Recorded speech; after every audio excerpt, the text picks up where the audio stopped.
जरा मुआवजा तो कीजिए जनाब स्पीकर। हिंदुस्तान और हम एक ही दिन में आजाद हुए। 15 अगस्त 1947 को सुबह 8 बजे दिल्ली में लॉर्ड माउंटबेटन ने इंडिया के गवर्नर जनरल का हल्फ उठाया और कराची में कायदे आज़म मोहम्मद अली जिन्नाह ने हल्फ उठाया। एक ही दिन हम आजाद हुए।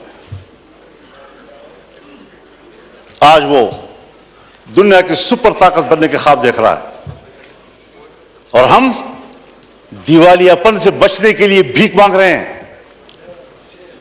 कि डिफॉल्ट ना हो जाए हम लोग। ये किसके हाथों, कौन जिम्मेदार है उसका? घूमते फिरते फिर आएगी बात, सियासतदान जिम्मेदार है, हुकूमत नाकाम है। दीवार के पीछे जो कुव्वतें हमें कंट्रोल करती हैं, जिनके बागडोर हमारे उनके हाथ में हैं, फैसले तो वो करें और मुंह हमारा काला करें। अवाम हमें गालियां दे, जिम्मेदार हमें ठहराएं। ये कौन सी सियासत है? हम कहां इस मुल्क को ले आए हैं कि आज आपका एक एक बच्चा 25 करोड़ आबादी का वो 2 और 3 लाख तक का मकरूज हो चुका है। खुश होते हैं IMF ने नया किस्त जारी कर दिया।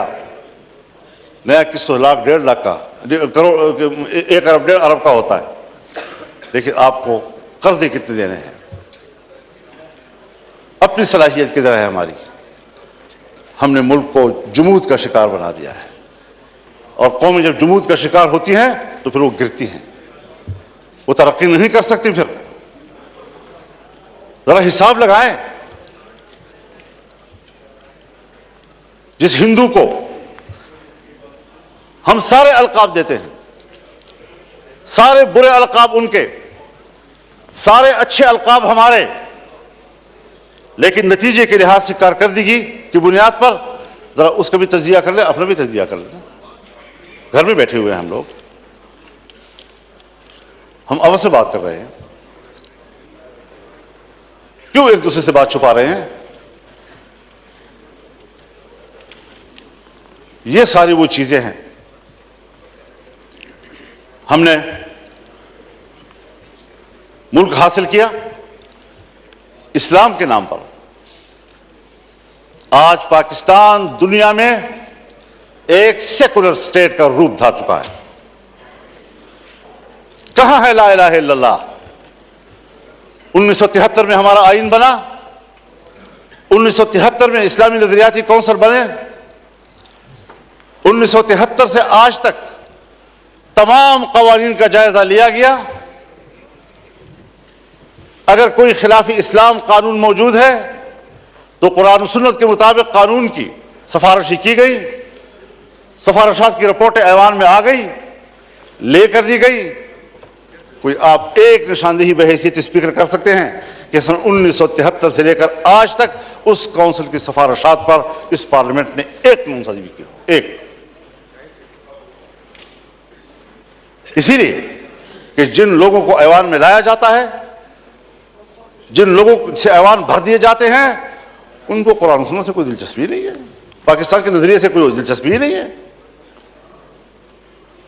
कैसे आप दुनिया में शनाख्त कराएंगे अपनी कि हम एक इस्लामी मुमलकत हैं? आपका आईन कहता है कि हाकिमियत अल्लाह रब्बुल आलमीन की हुई, और हम रूए जमीन पर अल्लाह की नियाबत करते हुए अवाम के नुमाइंदे रूए जमीन पर अपने मुमलकत में अल्लाह की नियाबत करते हुए उनकी तालीमात के मुताबिक कानूनसाजी करेंगे। हमारी इनफरादी इज्तिमाई जिंदगी कुरान और सुन्नत के ताबे होगी। ये मैं नहीं कह रहा, मेरा आईन कहता है। ये मेरा आईन कहता है कि इस्लाम पाकिस्तान का मुमलकती मजहब होगा। ये मेरा आईन कहता है कि कानून साजी कुरान और सुन्नत के ताबे होगी। ये मेरा आईन कहता है कि कुरान और सुन्नत के मुनाफिक कोई कानून साजी नहीं होगी। इस पर कोई अमल दरामद कागजी हद तक भी, आप तो उन इदारों को भी पाबंद कर रहे हैं नेस्तनाबूद करना चाहते हैं, जो इदारे आपके इस मुल्क में किसी तरह दीन और मजहब की अलामत हैं, उनको आप मुआशरे का मेन स्ट्रीम ही नहीं समझते।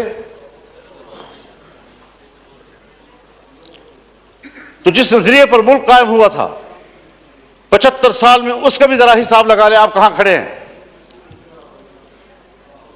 और मुमकिन है बहुत से लोग समझे कि मजहब नहीं है तो कोई चीज नहीं, कोई मसला ही नहीं है।